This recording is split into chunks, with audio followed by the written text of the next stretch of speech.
აფხაზეთის ავტონომიური რესპუბლიკის უმაღლესი საბჭოს 2024 წლის საშემოდგომო სესია გაიხსნა. საშემოდგომო სესია უმაღლესი საბჭოს თავმჯდომარემ ჯემალ გამახარიამ გახსნა და პლენარული სხდომის წინაშე ვრცელი მოხსენები წარსდგა. მოხსენებაში დეტალურად ისაუბრა უმაღლესი საბჭოს მიერ 2024 წლის საგაზაფხულო სასესიო პერიოდში გაწეულ მუშაობასა და სამომავლო გეგმებზე. მიმოიხილა აფხაზეთის ოკუპირებულ ტერიტორიაზე არსებული ვითარება და კიდევ ერთხელ გამოხატა მხარდაჭერა უკრაინელი ხალხის მიმართ.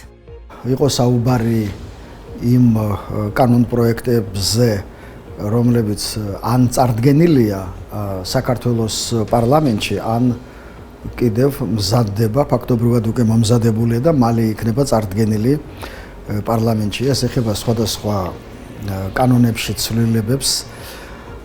ეს მუშაობა საშემოდგომო სასესიო პერიოდშიაც გაგრძელდება. საშემოდგომო სესიაზე ასევე არის გათვალისწინებული მინისტრის საათის ფარგლებში მინისტრების მოსმენა. ერთ-ერთი ამოცანა, რომელიც დასახული აქვს უმაღლეს საბჭოს და ალბათ ახლო მომავალში იქნება ეს რეალიზებული, გახლავთ მომავალი აფხაზეთის მომავალი კონსტიტუციის პროექტის მომზადება. თეზისები შეიცავდა მოხსენებაში იმ მთავარ მიმართულებებს, რომლებზეც ორიენტირებულია უმაღლეს საბჭოს წარმომადგენლობითი ჩვენი დევნილი წარმომადგენლობითი ორგანო.